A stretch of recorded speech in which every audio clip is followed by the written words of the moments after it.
Welcome, welcome, welcome to Hands That Shape podcast made for occupational therapists, those interested in OT, and everyone else in between. I wanted to welcome Abigail Ongor, or as she likes to call it, or as she likes to be called, Abby. She's a licensed OT with over 6 years of hands-on experience across the acute care, ICU, inpatient rehab, and skilled nursing settings. With 3 years as a travel therapist, she has held licenses in Texas, California, Louisiana, and Massachusetts. And if there was a badge for adaptability in organized chaos, she would have won that one. She currently works in a level 1 trauma in Norfolk, Virginia as an acute care OT.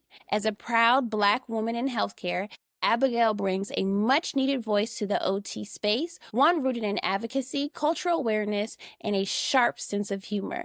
She's passionate about empowering both patients and providers, bridging gaps in care, and keeping it real about what it's actually like working on the front lines of travel and acute rehab. Thank you for coming on, Abby. Thank you for having me. You guys might not know it, but she went to grad school with me. We graduated from Trinity at the same time as the first graduating class.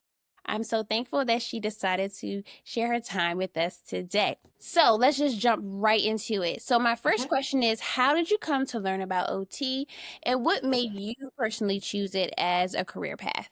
My senior year of college, when I was deciding on what I wanted to do for my clinical hours, my senior project, I decided to observe a physical therapist, an outpatient. When I was with her, she was explaining to me the different types of therapies, the different settings that therapy can be in. And when she was explaining OT to me, I was like, that sounds kind of interesting.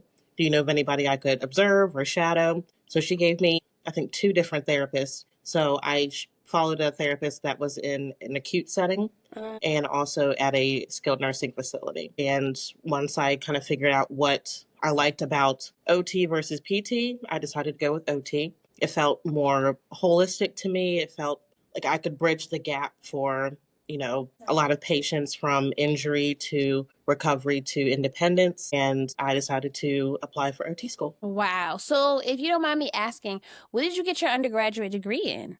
Exercise science, health education, mostly public health, just like the base level of public health. Okay. Me too. My undergrad was in community health. So we were, I guess, on the same path. However, I had no idea what OT was at the time. So that's so funny. At least you were pointed, towards the right direction. I had to find it after some years, actually, from graduating my undergrad. Okay, when you were in school at Trinity, what practice area did you want to go into, and did you end up in that setting? When I was at Trinity, we had our specialties class, and we were talking about the different areas that OT can be in outside of a traditional building, outside of a nursing home, outside of a hospital. And we had a hand clinic, we had assistive technology speakers, we had a home adaptation speakers. And I was so set on doing hands when I was graduating. I did one of my clinicals with hands. I was like, this is it. I'm going to be a hand therapist. That's where I'm going to start and stop my career. That's all I Wow. need. And I have not done a single splint since that day. What? Actually, I didn't know that. I was in didn't love with know that. hands. I was so ready to just do that. And then what happened? So when I started my first job, it was at a skilled facility.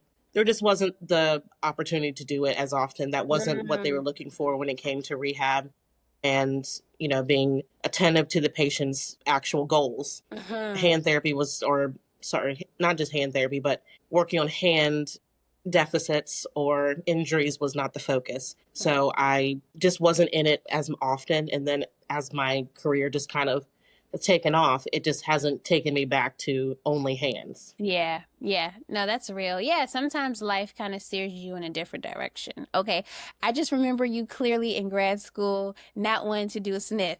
And that was my first job. I was 1,000% like, you won't catch me there. I did it for 2 years. Wow. 2 years, not 6 months, not a year, 2 years. Wow. See, you guys, you just never know. Okay. You can't say no to everything. You can't.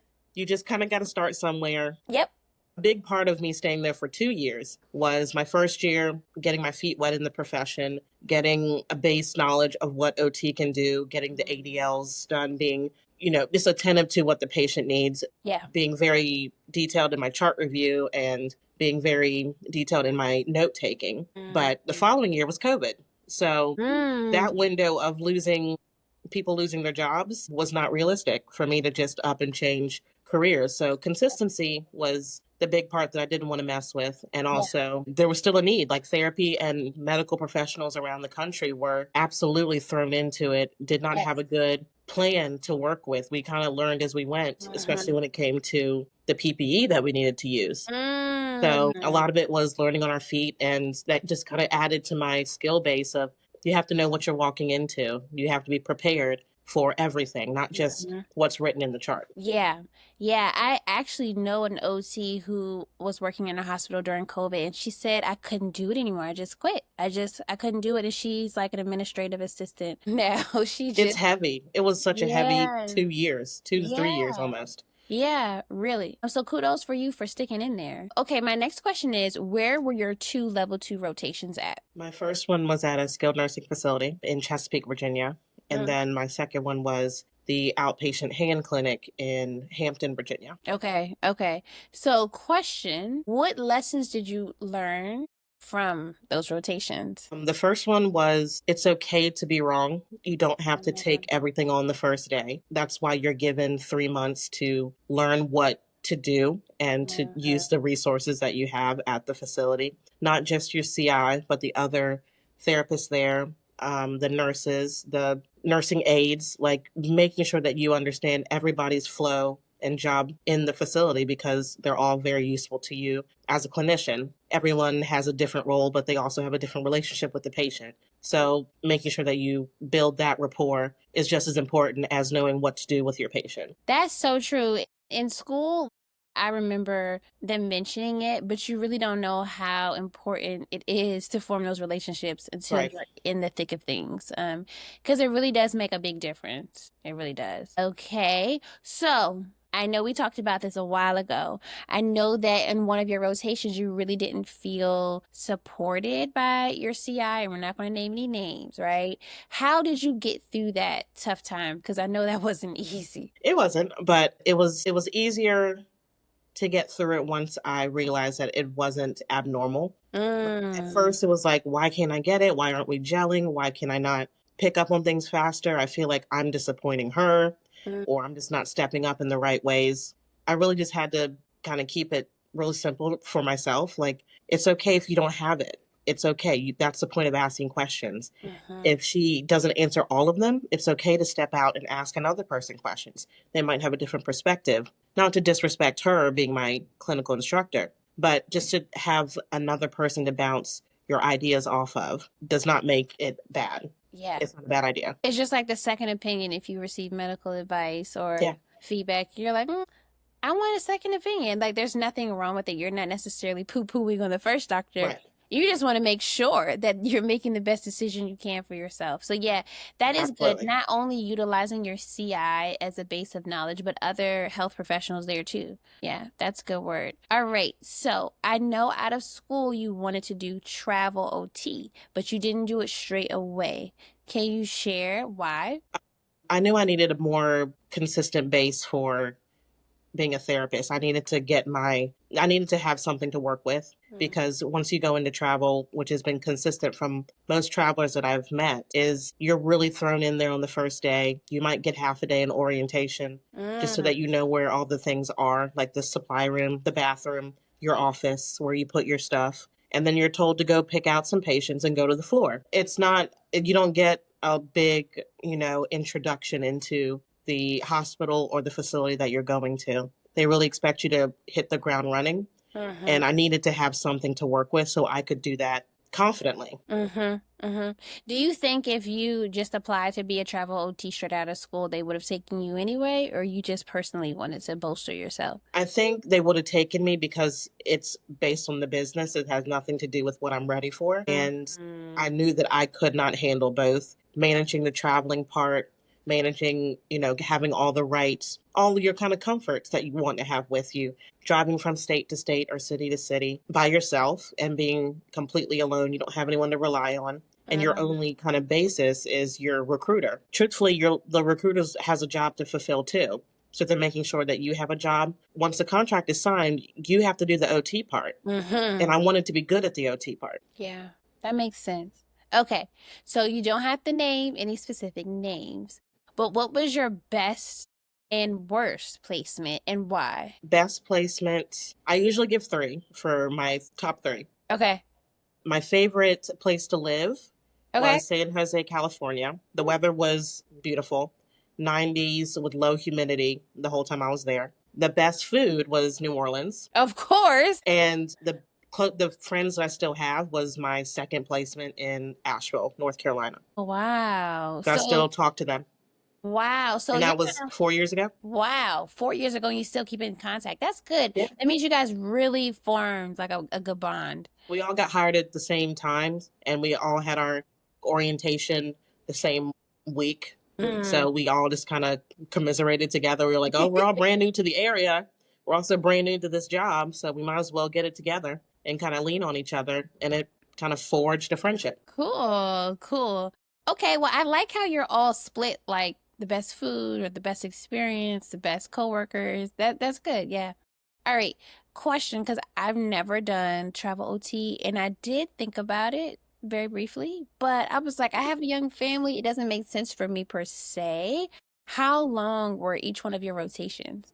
13 weeks. So you're there quite a while. Which, Not too I long. mean, is good and bad. If you like it, you can extend. If you don't like it, it's only 3 months. Wow. Have you ever tried to extend? I extended when I lived in Asheville. I was there for 6 months.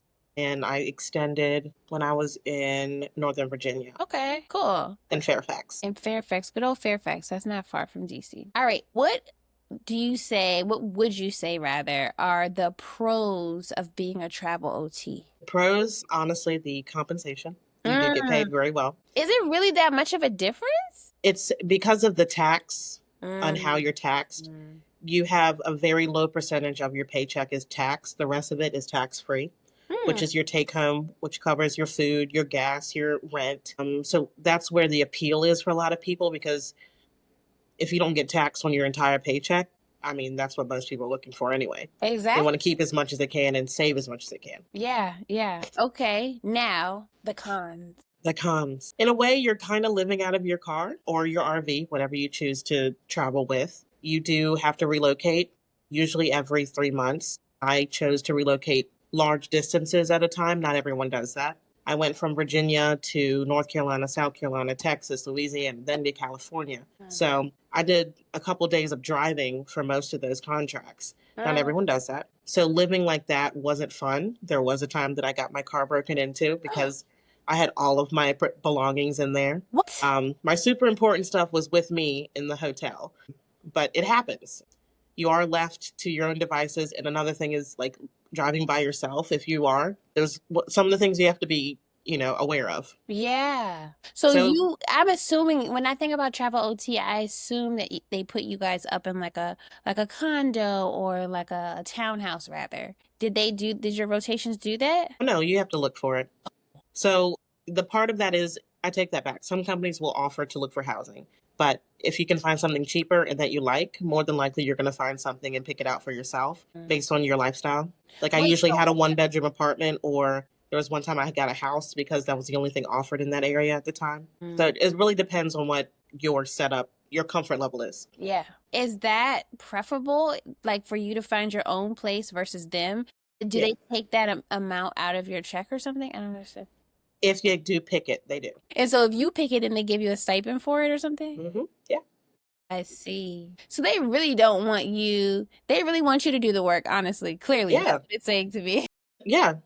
And a lot of people are going to find something that they like versus waiting for another person to pick it out. Like if you want a 2-bedroom house because that's a situation that you're in, you're going to look for a 2-bedroom. Your recruiter or the company that you're working for might find you a 2-bedroom, 1-bath, or a 1-bedroom with a pull-out couch. And like not everyone wants that situation. So, having that control in your hands is nice. Yeah, yeah. Okay, so for those who are interested in becoming a travel OT, can you tell them what they should be looking for and what potential red flags are out there, or yellow flags or green flags even? What you should be looking for is 2 to 3 companies that you feel have the locations that you want. Not every company has the same location. So you should be talking to 2 to 3 recruiters. I had no, hesitation about telling my recruiters I am talking to another company. I do speak to them every once in a while just to check in on what opportunities they have. It does come down to a price difference sometimes. The locations aren't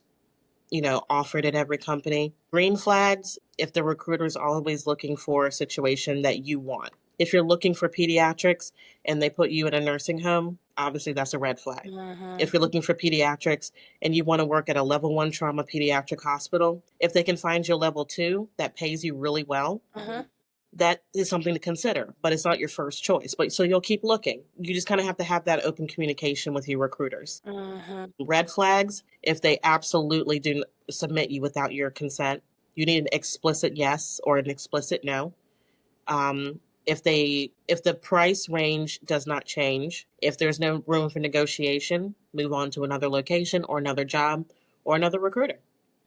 If they don't communicate with you well, move on to another recruiter. So I heard you say if they submit you. What does that mean? So when you are looking for a job, you're going to look at the location, the price, and what's the housing opportunities in that area. And if 2 out of 3 of those don't work, more than likely you won't be there. You won't choose that as a first choice. But sometimes it has been done. Recruiters will submit therapists or nurses or whatever your profession is without them saying yes, agreeing to it. So you mean like they give your information to the facility and say they're ready to work? Yes, they will. It's been done.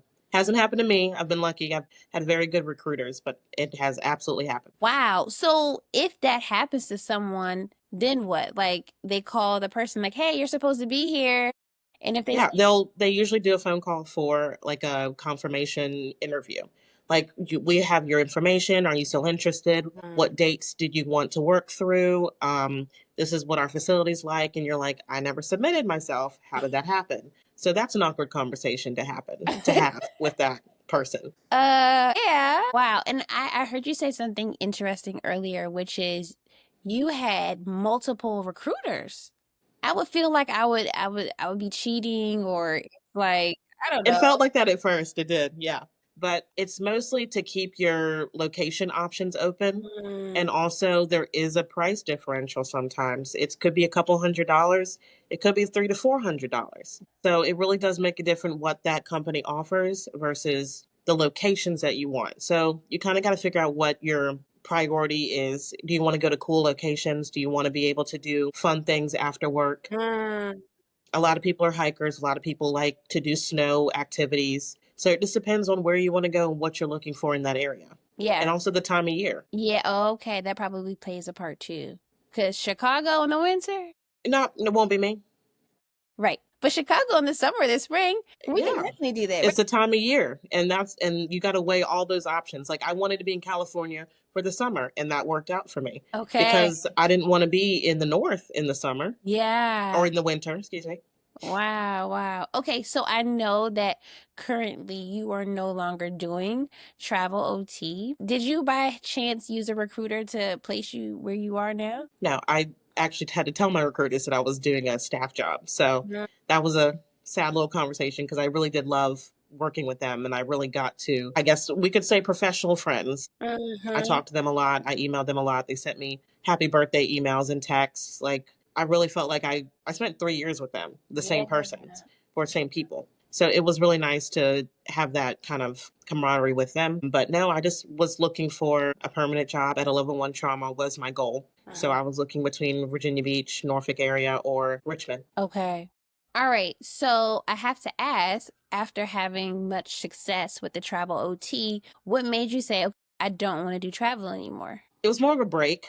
I really did like the idea of staying in one place for a little bit, moving in and out of house, apartment, condo, whatever it was I just wanted a break from it all. And also give my car a break because I was putting some miles on her. Poor baby. Yeah, she's still kicking. She's doing all right. Oh, good. But I really did like the idea of just having a moment to just kind of catch my breath. And I love what I've done. I got to kind of cross a lot of things off a bucket list. So I need a new bucket list now. So I know you're at a level 1 trauma hospital now. So I guess my thing is witnessing trauma can kind of bring on trauma within yourself. So how do you, as a practitioner, witnessing that day in and day out, how do you kind of reset yourself and heal yourself so that you can be available to actually serve the people again? A lot of it is debriefing with my coworkers and my friends that I've made here. It's just talking it out because so much of it we can't take home and we don't need to take home because it's not fair to our loved ones. It's heavy. Like you said, it's a pretty heavy topics a lot of days. Um, just really being open and transparent about if something is overwhelming you. If you just cannot separate yourself from the situation, and also just finding like little joys every day, like just enjoy doing Legos when I'm wanting to like completely leave my mind, or do a puzzle when I get home, just to do something that doesn't require a lot of brain power. Yeah. It kind of helps bring me back to center and just kind of calm down and decompress. Yeah, that's good. I'm glad you have like a strategy or method that you use because it's a lot, Yeah. trauma one, that's very intense. I don't know if I have the balls to do that, honestly. That's a lot. So hats off to you because we need people in order to say, hey, not only am I going to do this, like I enjoy this because I know personally, because you and I have talked before, that this is your preferred setting. So I want to ask you, why is this your preferred setting? I'm just so curious, and I know other people out there might be trying to figure out which setting they want to go to. So if you could share that, I would love to hear your answer. I think in my years of travel and getting to observe different settings and styles and different therapists that I like emulating.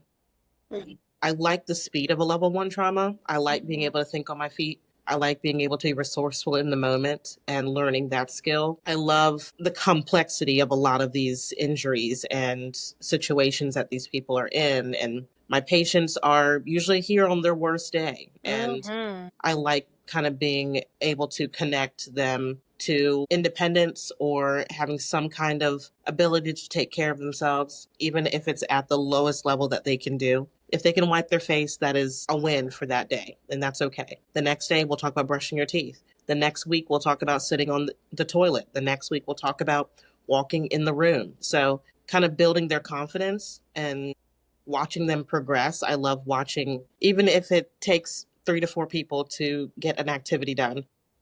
I like being able to help patients in the moment and be very present, because sometimes we can't plan for 4 or 5 weeks away. We have to plan for tomorrow. Yeah.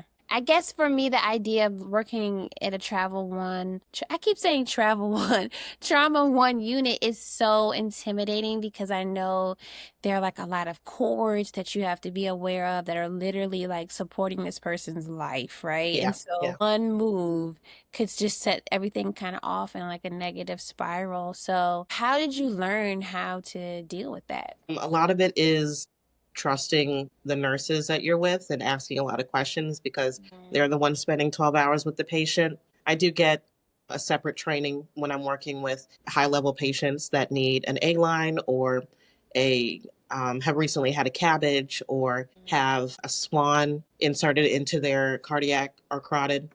And it takes a lot of just patience to work with all your lines and leads, making sure you know where everything is, communicating with the staff that you're with, nursing, nurses aid, the doctors if they're in the room, the physical therapists, your counterparts, making sure everyone knows what's going on with the patient. It is very intimidating walking into a room after a patient's had a very massive trauma or massive surgery. And you really just have to be patient with yourself, because you can't get frustrated in a situation where you're supposed to be the calm one. So it really is a mindset shift once you walk in the room. And again, being able to just bounce ideas off other professionals, other people on your team, making sure everyone knows the plan so that the plan gets enacted. Yeah, yeah. Well, that's good that you have like, but honestly, like you have an even temperament, and so I can see how that bodes well in that Thank sense. you. Versus me, I'm very excitable, and so I think they will be like, "Get this OT out of here. She's not helping." So, okay, that's good. I'm glad that you acquired that skill because it is a very specialized skill. Not everyone has it. And so thankfully your patients can benefit from the skill that you've acquired, and that the nurses also have been patient with you to train you up in that now that you're confident you can do it yourself. But it is like a learning curve for Oh sure, yeah, to say the least. it's a huge learning curve. When I went to the cardiac ICU, that was the biggest one for me. Mm, I've worked in other ICUs, but cardiac is very specific. It's one nurse to two patients. They are very much watching over you. They obviously don't want mm, anything to happen to that patient once they've come from the surgery or in another unit or straight from the ED, whatever their condition is. mm-hmm. And we're not putting them in a situation where we intensify or exasperate any of their symptoms. So you have to be very on your P's and Q's. You walk in there and knowing what you're talking about, able to communicate with the patient, able to communicate with the family, and do what the patient can tolerate. That's really the biggest part of acute, is not everything has to be done in the same day. Mm-hmm. Mm-hmm. Because everything can't be done in the same day, right? Yeah. Yeah, you kind of have to pick and choose your battles. Okay. So, how long have you been doing Trauma One again? Total, probably 2 years. Okay. So, are you going to hop around to other trauma levels, or are you going to keep it with Trauma One? And if so, if you're going to keep it with Trauma One, why? Why aren't you trying the other levels of trauma? I have worked at other trauma Okay. levels, 2 and 3. It's a little bit slower pace. 4 is absolute community hospital level. You're Mm, coming in for COPD exacerbation. You're coming in for shortness of breath. You're coming in for after giving birth. It's not as intense. It's very even keel. But at the same time, I like what I'm learning at a level 1 trauma. And there's always something new that has not been done yet. There's always a mm, new patient coming in that I haven't seen yet. mm-hmm, And I like that challenge. mm-hmm. I think I'll stay with level ones for a little bit, even if it's not the same hospital. I like this speed. I see. Do you find that the resources are different at each, I guess, trauma level? Oh, definitely. I feel very comfortable having all the supplies I need for my patients at level ones and level 2 hospitals. Mm, Excuse me, 3 and 4, sometimes it's harder to get supplies in when it comes to equipment needed for the patient, walkers, canes, wheelchairs, their equipment that they wear, cam boots, TLSO braces, wrist splints. Like, not everything is as available. You have to order it. They're usually special ordered. They're not always coming in on time. The mm. patient might leave before the equipment gets there. So Wow. a lot of it is like timing. And at a level 1 trauma, you have, I don't know, 10 to 20 case managers working on patient care and patient post-op care Mm-hmm. all the time. So having communication with them and telling them what needs to be ordered appropriately so it comes in a timely manner so the patient can be more successful when they discharge. I can see that because at level one, you want to make sure you have everything within arm's reach or like in the closet somewhere that you can quickly pull to help this person get back to stability as fast as possible. But I remember being on my sniff for my level two rotation, and like you're right, you had to order this and order that, look up the catalog, and it Yeah. took a long time to get there. So I can see how there are more resources in your current setting and how that definitely is like a contributing factor of why you would want to stay there. Right. Yeah. Yeah. All right. So, do you have any OT related goals that you want to try to acquire, or are you just going to keep it at the level one and this is kind of like where you foresee your future for now? I definitely want to stay at this level. My individual goals, I would love to eventually be in critical care and Mm. only be in an ICU setting. The more experience I get with that, I feel like I'm getting more confident working with ICU patients, and I want to keep building that part of my resume and eventually get that certification. Good for you. I know it's no easy feat, so definitely do it. You are getting a lot of hours, but I guess you need, how many hours do you need to get a I'm CRS certification? pretty sure it's 3,000. Wow. I have to have a therapist that is CRS certified to kind of oversee my education, my certification before I go into actually officially getting that license or certification. That's a lot of hours. 3,000. That's a lot of hours.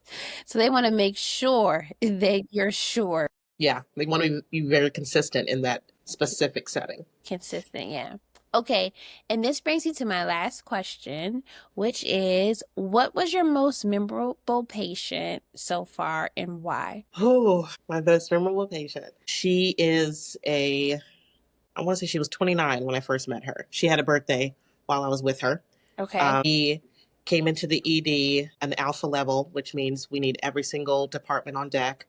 NT, cardiac, neuro, every single high level doctor ends up coming down there and their residents because of the severity of her injury. She was in a situation, a relationship that was abusive, and she came to the hospital as a result of an attempted murder suicide.